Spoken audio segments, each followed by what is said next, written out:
चीन को सबक सिखाएगा यूएस का प्लान 18। सीनेटर थॉम टिलिस ने पेश किया 18 सूत्रीय प्रस्ताव। चीन सरकार से मुआवजे की मांग। चीन पर प्रतिबंध लगाने का भी प्रस्ताव। भारत का भी साथ मांगेगा अमेरिका। भारत से सैन्य संबंध मजबूत बनाएगा अमेरिका।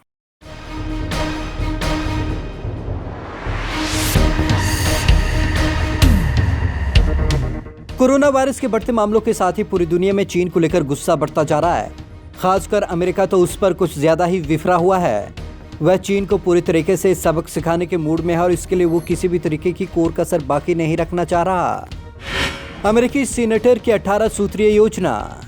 इस बीच अमेरिकी सीनेटर थॉम टिलिस ने एक 18 सूत्रीय योजना पेश की है, जिसका उद्देश्य क्षेत्रीय सहयोगियों की मदद से चीनी सरकार को कोविड-19 पर उसके झूठ, धोखे और जानकारी गुप्त रखने के लिए जिम्मेदार ठहराना है। खास बात यह है कि टिलिस ने अपनी इस योजना में भारत के साथ सैन्य संबंध बढ़ाने पर जोर दिया है। सीधे शब्दों में कहें तो चीन के खिलाफ योजना में अमेरिका भारत का साथ चाहता है। चीन ने जानबूझकर फैलाया वायरस।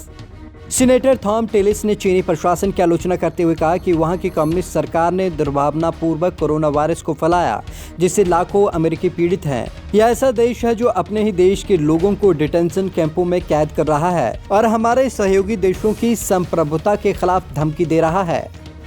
दुनिया के लिए जागने का समय। टिलिस ने आगे कहा, यह अमेरिका के साथ साथ पूरी दुनिया के लिए जागने का समय है। इसके माध्यम से अमेरिकी अर्थव्यवस्था और लोगों के स्वास्थ्य की तो रक्षा होगी ही, साथ ही राष्ट्रीय सुरक्षा का भी फायदा होगा और चीन पर प्रतिबंध लगाया जा सकेगा। अमेरिकी सीनेटर ने दोहराया कि चीन कोरोना के नुकसान और खतरे को बखूबी जानता था, लेकिन वह इसे छिपाता रहा। यदि चीन सरकार ने सही समय पर जानकारी मुहैया कराई होती तो लाखों लोगों को बचाया जा सकता था। इस योजना में चीनी सरकार से मुआवजा मांगने और वायरस के बारे में झूठ बोलने के लिए उस पर प्रतिबंध लगाए जाने का सुझाव दिया गया है। मित्र देशों से सैन्य सहयोग बढ़ाए अमेरिका। इस योजना के अंतर्गत पैसिफिक डिटरेंस इनिशिएटिव नाम के एक कार्यक्रम के शुरू करने की मांग की गई है, जिसमें $20 बिलियन के सैन्य साजो सामान की फंडिंग भी अमेरिका की तरफ से की जाएगी। इस इनिशिएटिव के जरिए क्षेत्रीय सहयोगियों के साथ सैन्य संबंधों को मजबूत किया जाएगा। भारत को दे स्टेट ऑफ द आर्ट हथियार।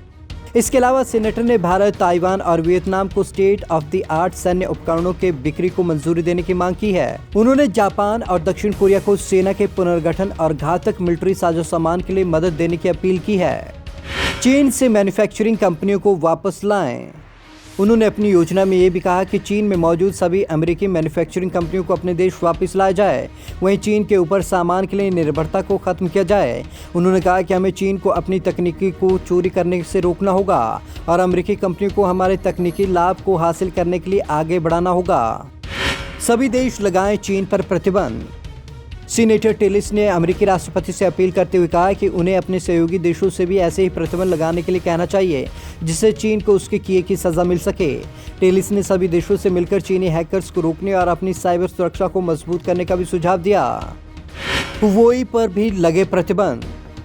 सीनेटर थॉम टिलिस ने अपने प्लान में कहा कि अमेरिका की चीनी प्रौद्योगिकी कंपनी हुवेई पर प्रतिबंध लगाना चाहिए, ताकि अमेरिका करदाताओं के पैसे को चीन के पास जाने से रोका जा सके। इसके साथ ही उन्होंने ट्रंप प्रशासन से कहा कि अंतर्राष्ट्रीय ओलंपिक समिति से औपचारिक तौर पर अनुरोध कर बीजिंग से 2020 शीतकालीन ओलंपिक खेलों की मेजबानी वापस ली जानी चाहिए।